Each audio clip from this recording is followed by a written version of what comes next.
If you're watching this video, it means you're still here. You resisted.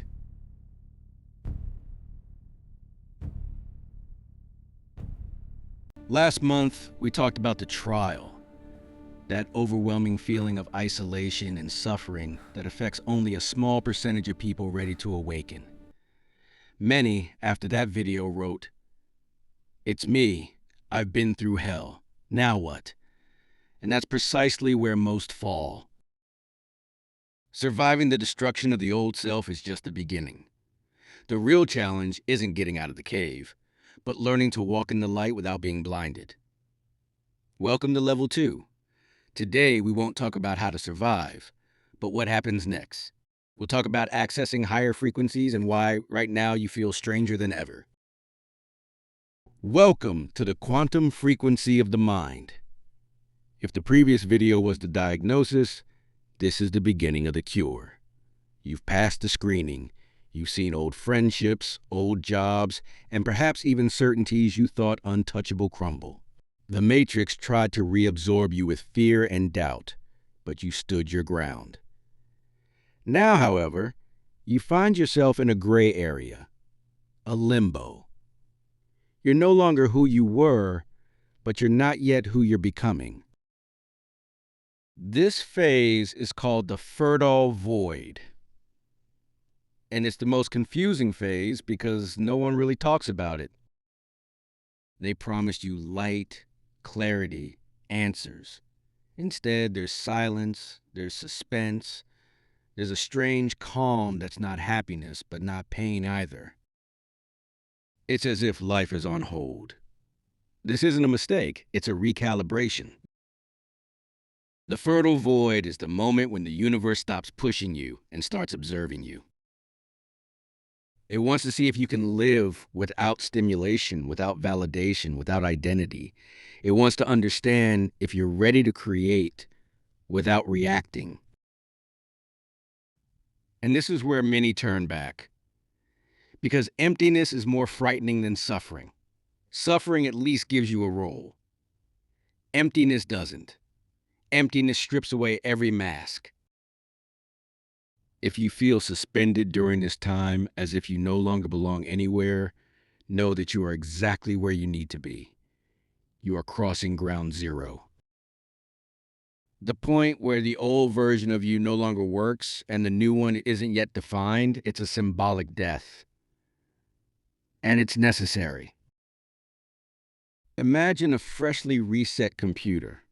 All the old programs have been erased, but the new ones aren't yet visible. The screen is black. And it's precisely at this moment that your mind panics and tries to reinstall the past. Don't do it. Don't go back to what you know just because you know it. This empty space is sacred. It's the ground on which you're about to build something completely different. There's another aspect of the fertile void that almost no one explains to you, and it's why many people are scared. During this phase, you may feel emotionally flat.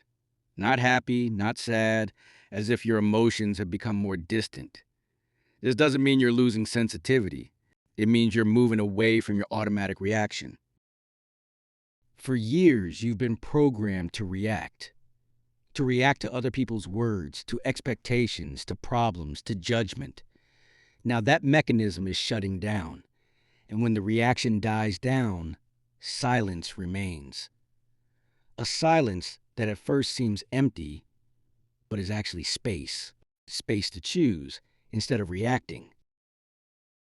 At this stage, you may notice that you're observing situations from the outside. It's as if you were inside your life, yet slightly detached. You're not cold, you're centered. You're developing the ability to stay present without getting carried away. This is one of the clearest signs that you're shifting from the role of victim to that of conscious creator. This is where the ego tries to intervene. It whispers to you that something is wrong, that you should try harder, do more, prove yourself more. But the ego is afraid because it's losing control. For years, it was the one driving. Now it's no longer behind the wheel. And when the ego loses power, it tries to push you back through anxiety or doubt. If you're feeling a strange nostalgia for the past these days, even for situations you know weren't healthy for you, no, that's normal. You're not really longing for the past. You're simply going through the final detachment from your old self.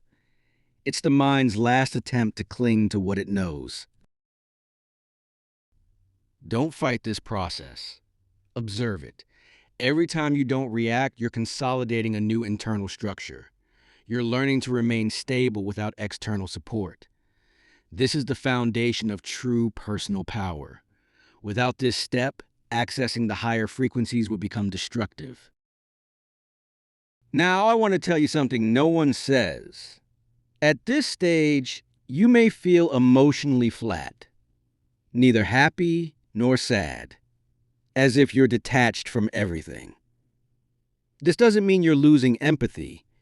It means you're no longer susceptible to manipulation. Reactive emotions are fading, making room for a more stable presence. You're learning not to react automatically, and that's power. As the mind reorganizes, the body must adapt. Accessing higher frequencies isn't just a nice spiritual idea, it's a real biological process.